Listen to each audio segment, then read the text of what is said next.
and work with the round table and help people like us in how to be successful in business. So we'll turn the time over now to him, and let's give him a warm welcome. Thank you, Mark, and I do appreciate what Abbott, Stringham, and Lynch does here with this forum. It's one of the, after I retired and decided to go into consulting, getting to know people was something that I needed to do, and this was one of the first set of seminar series that I came to. So I've probably been to more than half a dozen over the last year, and always provides value. Today we're going to talk about something that's a little near and dear to me. It's how do you get referrals, and how do you make referrals a part of your business? I know some people in here, and I've talked to some people about their businesses, and I would think that getting business via referral would be good for the types of businesses that you have. And I'll show you some statistics as we go through that that might make that come home a little bit more. I had another name for this talk, and I thought it might be a little too much to put on the ASL website, but I did put the chart in here so that everybody could take a look. What I want to try and do is to show you how to avoid the mistakes that will keep your pockets empty, and how to do those things that will tend to keep your pockets full. So this is the alternate title of the seminar. So today, interactive. I welcome you to ask me questions, and I reserve the right to ask you questions as well, right? So we keep this thing going, right? So we're going to go through a little trivia, maybe to get the room warmed up. I'll talk about those 3 massive mistakes that entrepreneurs and salespeople make that leave them frustrated and with empty pockets. Have just a couple of minutes on the referral cycle so that you can understand that it's a process. Mark indicated that my training is in engineering, and everything fits into a process, right? Everything. You just have to figure out what that process is and then how to work it, right? One of the most fundamental lessons that I learned in college was every problem can be broken down into parts. Those parts put into a system, and it can be solved that way. We'll then talk about referral marketing strategies and hopefully get some interaction with the group. So, and Q&A actually happens throughout the entire session. So, a little bit of qualification. It's not too late. Mark mentioned that I have a background in aerospace, right? I ran the Northrop Grumman up in Sunnyvale, and we make parts for shipbuilding. I like to say that we put the stealth in submarines with the machinery. We put the endurance in aircraft carriers, and we put the reliability in ballistic missile launch. Now, all good, had a great time. Some people may know of that facility up there. Unfortunately, all of my customers were on the East Coast, right? Mike Petter, CEO of Newport News Shipbuilding in Newport News, Virginia. Kevin Poitras, General Manager of General Dynamics Shipbuilding in Groton, Connecticut. Admiral Johnson, PEO Submarines in the Washington Naval Yard, right? So I was traveling back and forth to the East Coast, and basically that's where my network was. It was out on the East Coast. It was in the Midwest where some of the large machinery suppliers were. And when I retired and decided that I wanted to be a consultant, I figured I needed to figure out how to network on steroids, right? Hence, I started looking into the referral process and how to build a business powered by referrals, because I didn't want to be traveling back and forth to the East Coast in my, let's call it the last trimester of my professional career. So I took to finding out about networking, and have found some tricks that I think are valuable and want to share them with you here today. So to get started, a little bit of trivia. Raise your hand or speak out. People buy from people, what kind of people? They know, like, and trust. All right. It's not what you know, it's who you know. Okay. Cesar, it's not who you know, it's who knows you. Right? You have to give, To get or to receive. Excellent. What goes around comes around. People don't buy what you do. They buy why you do it. Everybody's probably seen Simon Sinek start with the why. They buy why you do it. Okay, the golden rule. Who knows it? Excellent. That's grade school. Okay, let's go to junior high. You notice it's about you. Who knows the diamond rule? This is junior high school.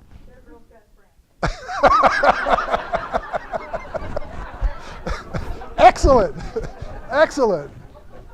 The diamond rule is to do unto others as that special person did unto you, right? If somebody did something that you like, generally, they would like it if you did something like that to them. So that's junior high school. And now we go to high school with the platinum rule. Anybody?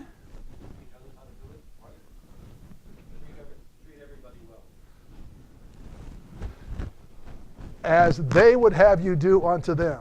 So we progress from you-centered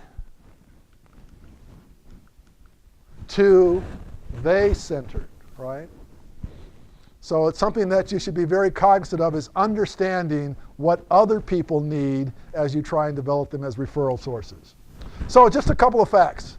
96% of the people trust recommendations from people they know. I think we all know those types of things. You know, people are more likely to buy products from people who are referred. Lifetime value of a referral customer is much higher. These are just facts that support the fact that referral marketing is worth doing. And from the guy at BNI, that everybody knows they need referrals. Who in here tries to get referrals in their business?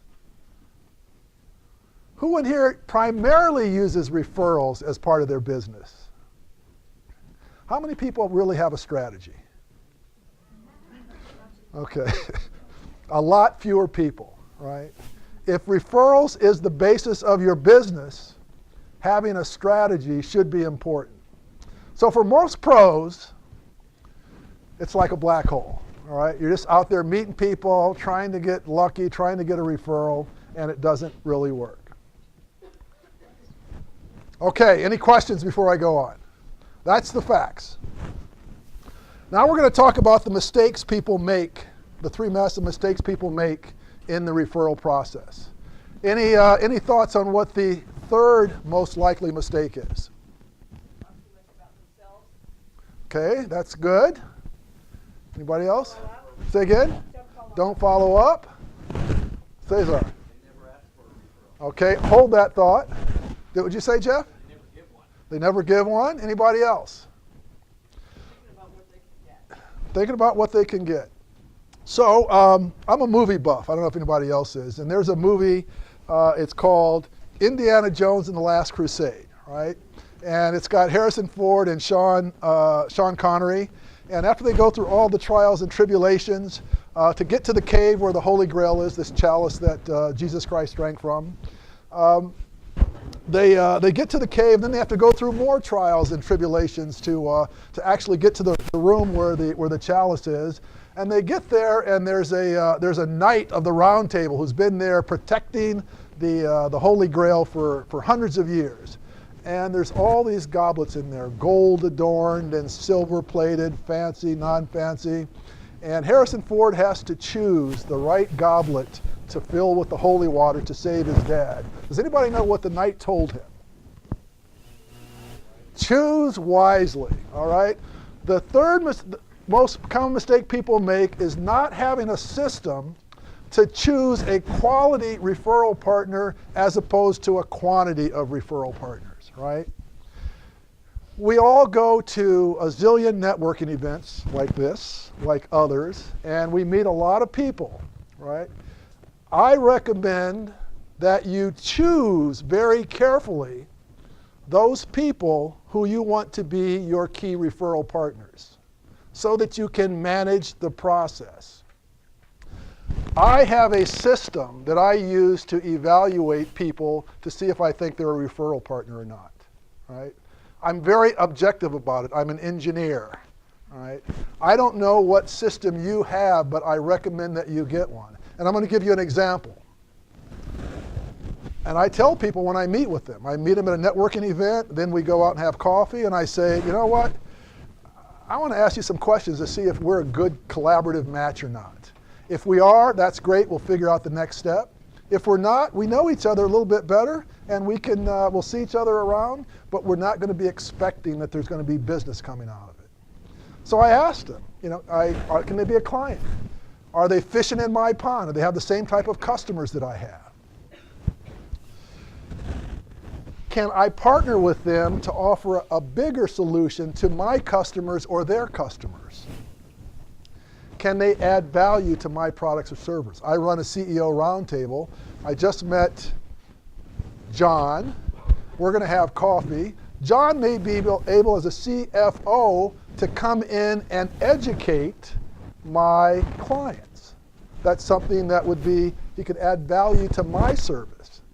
He may have a client who could benefit from a roundtable.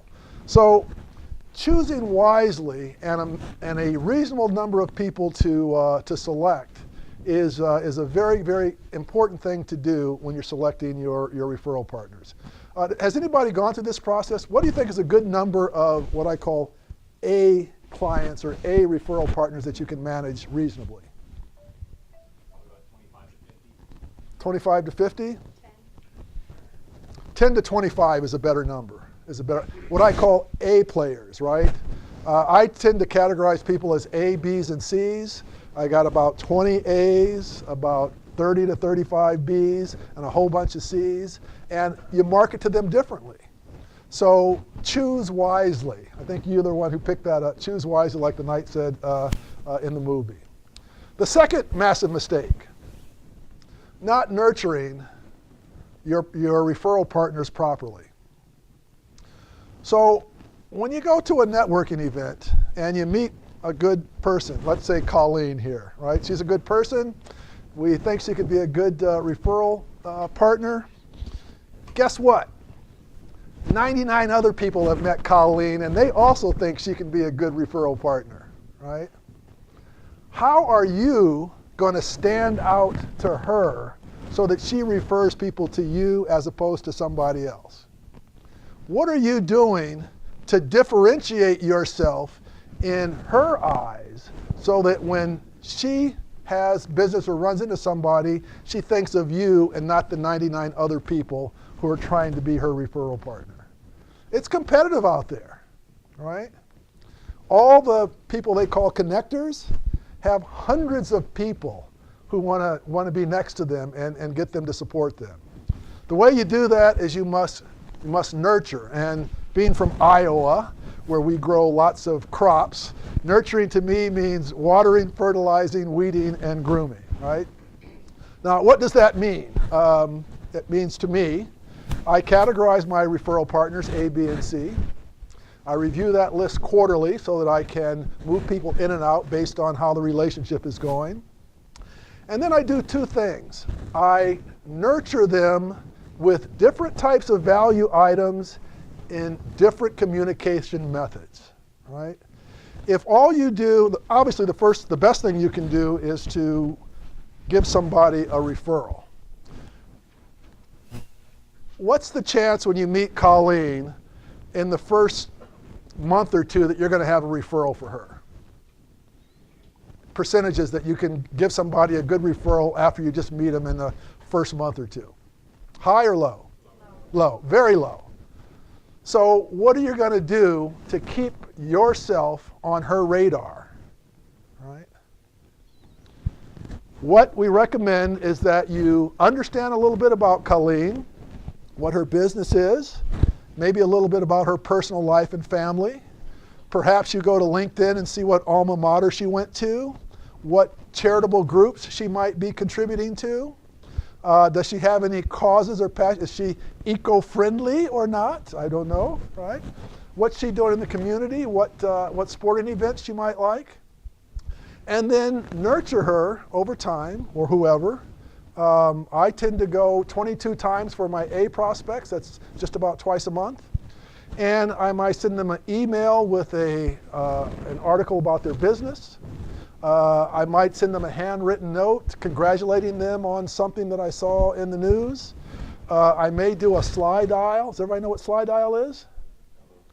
Slide dial is a lovely service that allows you to call somebody's cell phone and it goes right to voicemail. So you never have to talk to them, right? So you can call up and say, just was thinking about you, hope you're having a great day, look forward to seeing you soon. Okay? All right? It's the way you vary your communication and the different types of things that you do. I've got a guy who's on my A list, as an example. I try and touch him 22 times a year. I've got it on a schedule. And I just, what was it, last week, sent him a note because I know he's a Warriors fan. Hey, Warriors got through the Grizzlies on to the NFC or NBA Conference Finals. Get back a note, awesome, right? That's all it was. But it's a touch, right? And I don't know how many other people are sending him text messages about the basketball game. He remembers me, right? So it's how you differentiate yourself from your power partners, from everybody else who's trying to get with them that makes a difference, right? And Cesar, what was the number one reason that, massive reason that people don't get, they don't ask, right? You've got to ask. You've got to choose wisely. You've got to nurture correctly, and you've got to ask. But it's not just asking, right? You've got to provide specifics and a frame of reference to make it easy for that referral partner. Now, this is the only part. I don't have anything here to sell today. I don't have any services to ask you to do afterwards. But I do want to ask you to read the next chart. This is the most wordy chart I have. But this is an example of providing specifics and a frame of reference to focus requests. So I'm going to give you 30 seconds to read.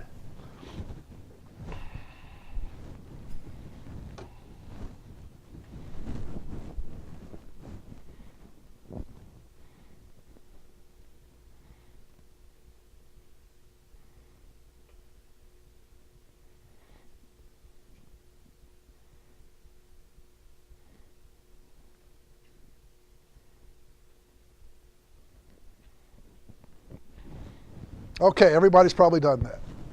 So the specific ask has three parts. A, let them know why it's valuable, what you do, all right? Owners and executives improve their business and become better leaders. That's the value I provide, all right? You got to give them, I call it the sniffing signal, so they know what to listen for when they're talking to people. How will they know if somebody needs your services? Nobody's going to just come up to them and say, I need a CEO roundtable, right? Do you know anybody? Doesn't work that way, right? So you've got to tell them to sniff out. Do you see anybody who's working harder than ever without it going to the bottom line? Or they're trying to get more out of their people. They're constantly complaining that their people aren't giving them enough. Or maybe they just don't have a place to go talk about things. Give them the signals that they should be looking for. And last but not least, put it in context. Let them know that those people are at the club, they're at church. You might see them at a networking event, or it even might be one of their customers. Provide the context around which they know where to look for the people, what to listen for, and what value they can tell these people about what you do. So it's more than just asking. Value, signals, and context. Okay, any questions on the three massive mistakes? Jay, what was massive mistake number 3? That was number 1. What was number 3? Okay. Bruce, what was massive mistake number 3? Not having a system for Choosing wisely. Okay. Number 2, Charles, right? No, David. Not nurturing. And mass mistake number 1, Jason. Not having a system for both. That's number 3. Number 1, specifically asking. Okay, very good. So let's talk about the referral cycle. And I've got just a few charts here. This is going to be a very interesting chart. You're going to see it 4 times, 5 times. No, that is the part where you choose wisely. You need to know who it is that you want to be a referral partner, right? You've got to give to them. Got to know who it is. That's having a system to choose. You got to give to them. Now, as we mentioned, when you meet somebody and you develop a relationship with them, it could be 3, 4, 5, 6 months, even a year before you have a client that you can give to them, right? But you can't stop. You can't just give up. You got to nurture them, right? So you have to give. How do you give? Value items about their business, about their charities, about their sporting events. Touch them in ways that let them know that you want to know them as a whole person, and in ways that will differentiate you from the 99 other people who are looking for referrals from them. They'll get to like you as you engage them across their whole persona, right? Then you have to give again. You can't stop. Is it a referral? Is it another value item, right? And if you do that, it typically takes 90 days to 6 months to get them to a point where they trust you. And that's when, and not before, that's when you can go with your ask, right? Some people say 90 days before you ask them or tell them what you're looking for. Anybody else do it sooner? Like the first time you meet with somebody? Huh? You have? All right. Anybody else? Anybody wait longer than 6 months? What are, I want to get this going a little bit. Let's start on this side of the room. Can somebody raise their hand and tell us a way that they nurture their referral partners? Anything over here? Jeff? Well, one of the things in my world, there's a lot of law changes in employment, HR issues. So, and it's a hot topic. Stop in and talk to those people who might be talking to my clients or mutual clients. Right. And sharing information. If you hear this, it's a great topic. And so when they start talking, it adds value to them when they're talking to them. Absolutely. And this guy right here, his name is Benjamin. Ben. So either sending articles of interest that you think we might find valuable, or setting events. Absolutely. How about on this side of the room? How are you guys nurturing? Yes, ma'am. If they post an article of value on social media, then you share it with your people. Very, very good. Very, very good. Anybody else?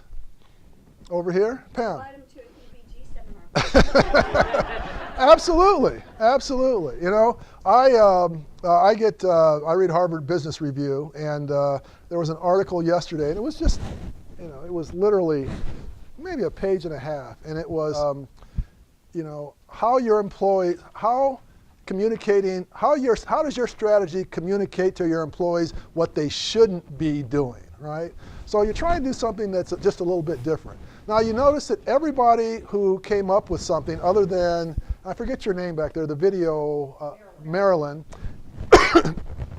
everybody, excuse me, mentioned something associated with business, right? You talked about what's in the law. Ben talked about something, EBG, the seminars here. Well, guess what? The other payroll guys, they're also sending messages about what's going on in the law, right? The other accounting firms, they're also sending messages to their clients about their seminars, right? So you won't stand out if you do what everybody else is doing. You've got to do that, but you got to do something else. You got to differentiate yourself. And that's going to get them to like you and trust you because you're treating them more as a whole person. That's the recommendation I'm giving. And then you can ask, and then what happens? You start right back over with the cycle all over again. You keep giving, get them to like you more, get them to trust you more. You can ask them again. It's a cycle. That's why they call it the referral cycle. Any questions about the referral cycle before I move on? Yes, ma'am. When do you stop? When you stop wanting business from that person. All right? Yes, ma'am. How do you provide, apart from a phone call and like an email, how do you provide a value-added product to customers who you can't actually touch? So how can I differentiate myself if I have a customer on the East Coast, but I am never really going to be able to provide them with something like a social event or anything other than an email or a phone call? The one that works for me, handwritten notes are a lost art. Okay? They are literally a lost art. All right? Hey, just thinking about you. Hope all's going well. Love to reach out and talk to you on the phone in a couple of weeks, right? How many people in here send handwritten notes? Okay, so you see about a third. So for the 2/3 of you, other people are differentiating themselves that you are not doing. They have a leg up because they're touching people in a different way. So it's just something that you might, that's one you might use for a remote customer.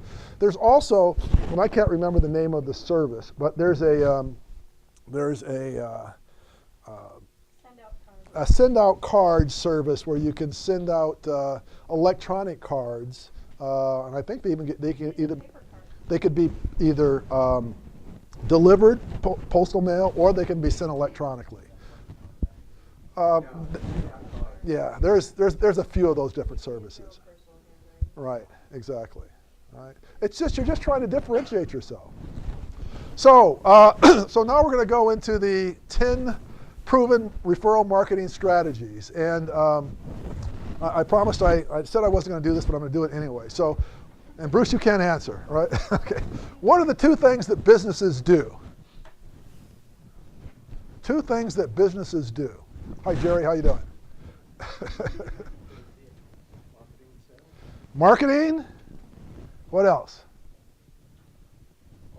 Marketing and innovation. According to the late great Peter Drucker, who is the let's call it the father of the strategy of marketing, just like Porter is for strategy, it's marketing and innovation, right? And so what I'm proposing that you consider is to generate a marketing program around referrals and use that to try and drive the know, like, and trust so that when you ask, people actually want to give back to you. So, and these are not in any particular order or priority. The first is client engagement campaigns. Your number one best referral source should be your clients, your customers, right? They absolutely should be your best referral source, right? They require nurturing, not just, upsells. They require nurturing, not just upsells, right? How might you do that? You might help them help their clients, right? Adding value for them. Obviously, newsletter, blogs, webinars, and workshops, all the things that Pam does. ASL does this very, very well, right? So kudos to you guys for that. What you're trying to do is you're trying to stay top of mind to them. You know, customers get busy doing their day job and don't have a lot of time to think about you. So you just need to, every now and then, just remind them that you're out there, that you're important, and that you're trying to help them, and they will reciprocate. People love to give. Number 2, we talked about this, nurturing from Iowa, so we're always planting and growing something. And there's many ways to do that. Get to know them, learn about their hobbies, passions, and family, that they live in the East Bay, not the South Bay, that they've got kids, you know, or whatever, what their kids are up to. And then prioritize them, you know, get your A, B, and C list. Like I say, I have A's, about 20 of them. I try and touch 22 times a year. My B's I try and touch 12 times a year or once a month. And C's about 6 times a year and birthdays. Right? Just to stay in touch. Consistent schedule. If you don't have one, there are plenty of online websites out there that will allow you to do this. The one I would recommend is called refer.com. It like integrates LinkedIn and tells you, lets you do an ABC thing, and you can touch them, and the email's all there and all that kind of stuff. It works good. That's how I was weaned, but there are plenty of websites out there that will do that. Vary the way you communicate, right? And spend time in person. One of the things you do, and you talked about articles that you can send to your customers. Think about this. Benjamin can or Jeff can send an email with an article about the labor law or something like that right there, right? That might be effective, and it's a good use of time. But if it's your A referral source, what if you printed that out and dropped by his office and said, hey, I was thinking about you, and I thought enough about you to bring you this article on labor law, right? Now, he may be there, and you've got some brownie points. He may not be, and you just attach your business card to it and leave it with his admin or leave it in his inbox. But you've differentiated yourself from the 20 other payroll guys who sent a similar article via email, right? You found a way to differentiate yourself. Spend time in person when you can. Number 3, conduct surveys. Very, very important. Not just in that it provides information to you about what they think about you as a business, but during the survey, you can also ask them for referrals. You tell them, I'm looking for referrals, and I always appreciate it from clients like you. Just thought I'd let you know, and oh, by the way, could you tell me some information about how I'm doing? So you told them you wanted a referral while you're asking them for feedback on your business or service, all right? And it's very, very easy. I haven't mentioned this yet, but you got to thank people for referrals with something tangible. A typical survey you can do, everybody knows about what SurveyMonkey, and you can Google Doc surveys, and there's probably 10,000 other ones that I don't know about, but good ways to do that. Number 4, rewards. And this works a lot better for some internet businesses, maybe banks and things like that who've got a good mailing list. Give them a reward if they give you a referral. Right? Some people like this, other people say it's not as effective. There's different ways. Give them free service. Maybe have a contest. There's a guy I know, an action coach, who's got one of these forms that, he loves to have you fill out and provide referrals to him, and he gives you a free consulting session or something like that right there. I've got some little cards. I give people free leadership assessments in order to have a conversation with them. So incentivize people to do things for you. Referral partnerships. Who in here is part of a networking group like BNI or Provisors or something like that right there? All right. That's a good one. Who's in here is a chamber member? Okay. Why aren't the other people? Who didn't have their hand up when I said who's a member of a networking group? Can somebody tell me why are you not a member of a networking group? Yeah, I'm a bad credit guy right now. Well, I'm a credit guy at a bank, so I don't do referrals.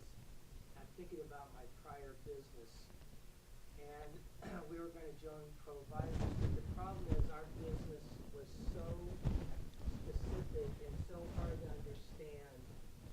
None of these people would be able to refer us our particular issue because we were turnaround consultants. Okay. And we needed like a network this big because it's one point in the life of a company that they get in trouble, and they never want to tell anybody. They never want to share it.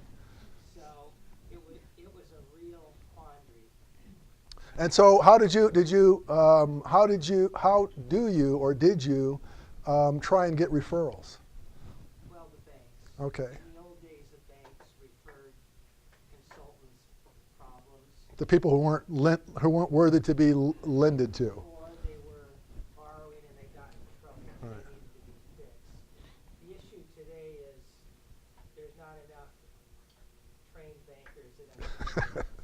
So it's even more important to choose wisely. You are totally right. Really like this. Right. And that's a good way of looking at it. A lot of people go to networking and do what I call the shotgun approach, and just get out there and meet as many people as you can and hope business falls in your lap. I much more advocate more of a rifle shoot to choose carefully, target, and nurture. Nurture and before you ask. Okay, so many of these referral partnerships out there, those who serve your clients, I call that fishing in my pond. You can ask referral partners and clients for other referral partners. Hey, you're a great referral partner for me. Who do you know that refers people to you that I might be able to talk to about business, right? Not just, do you know a client? Do you know somebody who might know a client that I might want to talk to? And then, it helps if you have a good communications, a good relationship with people. It just makes life easier. But if you choose wisely and you have a plan, you don't end up, as I call it, running crazy from place to place trying to get everything. It makes life much more enjoyable. And there's all these networks out there. I'm in a couple, and I'm sure everybody in here is in a couple of the other ones as well. Do you have a question? Okay. Yes? No. You're in one of them, or you have a question? No. Okay. Neither nor. Neither nor. Okay, excellent. Another one, host referral mixers. It's a good one if you've got a place like this where you can do it. I'm a member of one of the business clubs here in San Jose, so I've actually got one planned for July 15th. So I am working my marketing strategy, my referral marketing strategy. And I'll tell a story at the end because a few of these things tie together. But people love to get together and socialize, maybe have a cocktail. You can put on your own event. This is one that I did where I brought previous members of the round table together for a reunion social. You can do it with partners, and it helps you get known as a connector. Okay, those people want to connect with you. Okay, for not what you know, but Cesar, it's who knows you. Absolutely, absolutely. Number 7, execute co-marketing campaigns. I have not been able to do, I haven't chosen to do this one yet. I would love to, but if you find a business and you offer complementary services, maybe a CFO and accounting firm. I don't know if that's complementary or competitive, but you might together offer, an event where you try and bring both of your client sets together. So now instead of your, 30 referral partners or 20, you've got your 20 and their 20, and now you've got 40. You bring them together and you shake it up and you let the dynamics work, and you might get more out of it than you could get out of just having your own clients there. So who was it that's complementary with you that you could invite to share cost, share facilities, and put together a co-marketing campaign? Many different ways you can do co-marketing, and I'm not going to read them all. And I forget, where did she go? She's there, the lady who does video. She's good at social posting campaigns. Also, you can help each other with the reposting of articles. If you've got somebody who's a partner, hey, I'll repost all of your articles, repost all of my articles. We'll get twice the bang for the buck in what we do. Co-roasting can be educational, events, testimonials, or special offers. Number 8, reputation management. Right? Very, very important. Different ways to do that, both for your company and for yourself as an individual. I'm surprised more bankers don't do this. Maybe you can do that if you work with a company. Is that? I don't know if I have an answer to that. Okay. Any other bankers in here? Let me see. Do I see any other? Yeah. Do you work for a bank or you're a banker? So is there? Can you? I work for a bank and I'm a banker. Okay. Can you do your, optimize your reputation or try and build your reputation independent of the bank's brand? Well, the certification is almost like CPA. Okay. They haven't really taken hold here in the West Coast. All right. There's a lot on the East Coast. That might be a good way where you could, even being part of a bank, you could differentiate yourself by promoting any educational or activities. I do it all the time. MIT and Harvard. Okay, guys, I know something. Sometimes it works, sometimes it doesn't. Jeff? Or being part of organizations, if you're part of Rotary, Chamber, whatever it is you're doing, or if you got any kind of certifications or any kind of training, that kind of information you post it on your website, you post it in your office. Yeah, it speaks volumes. It does. But people don't normally believe what you say. They believe what other people say about you. So if you can find a way to get it turned around where people are giving you a recommendation or somebody else saying what you've done for them, it's much more powerful. All right. This is something that I need to do more of. But you can do it. You talked about certifications, endorsements and testimonials, speaking events. My goodness.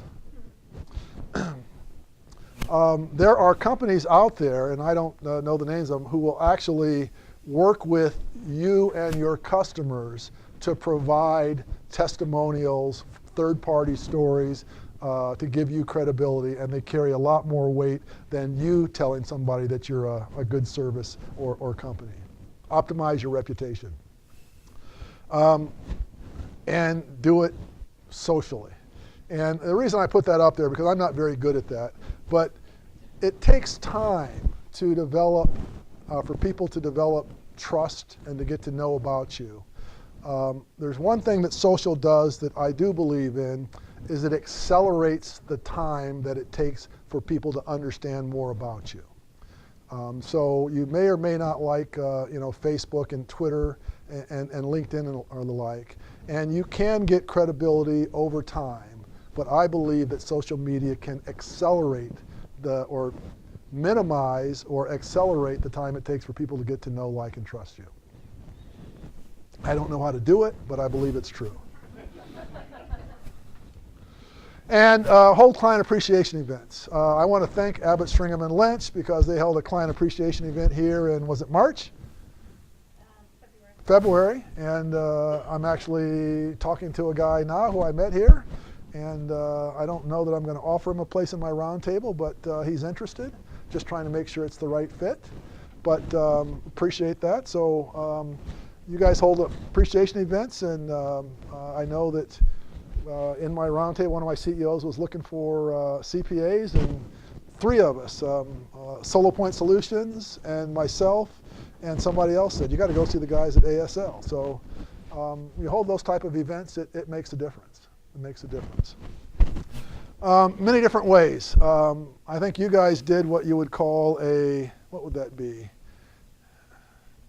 It was just an event, right? It wasn't a mixer, okay.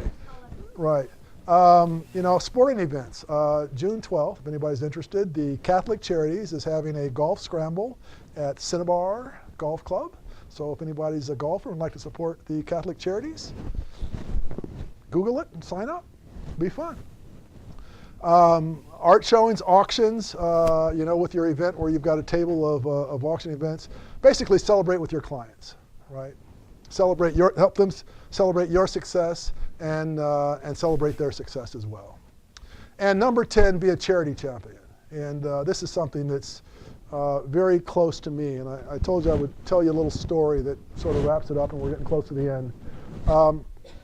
I made a decision that I wanted to build the Harvard Club of Silicon Valley into my referral marketing strategy. And so I tried to decide where to start. And where I decided to start was through charitable events.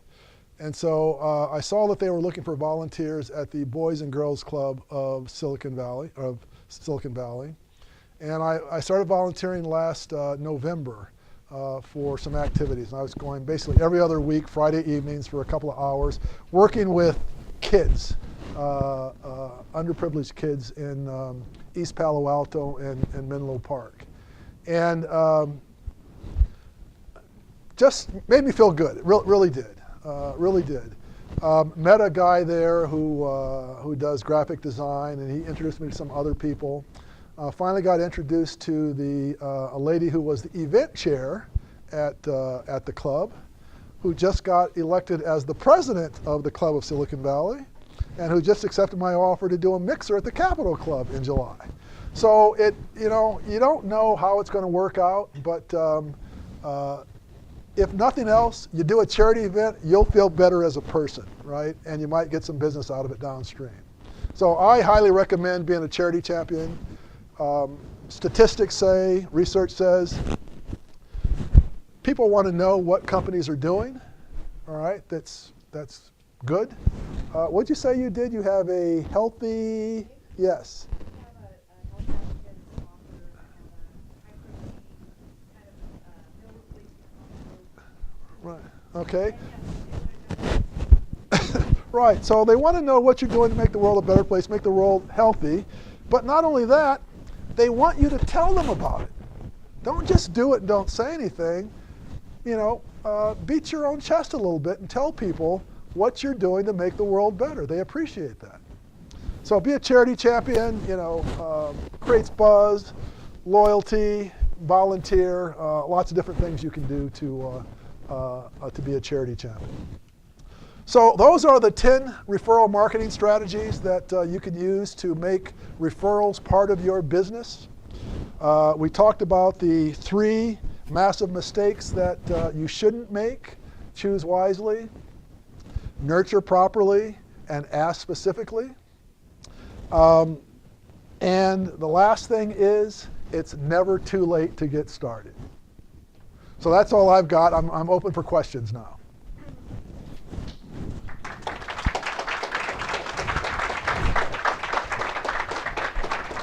I want to thank ASL and Mark and Pam for this opportunity. I think they do a great job in supporting the entrepreneurial community here in the area. So let's give them a hand.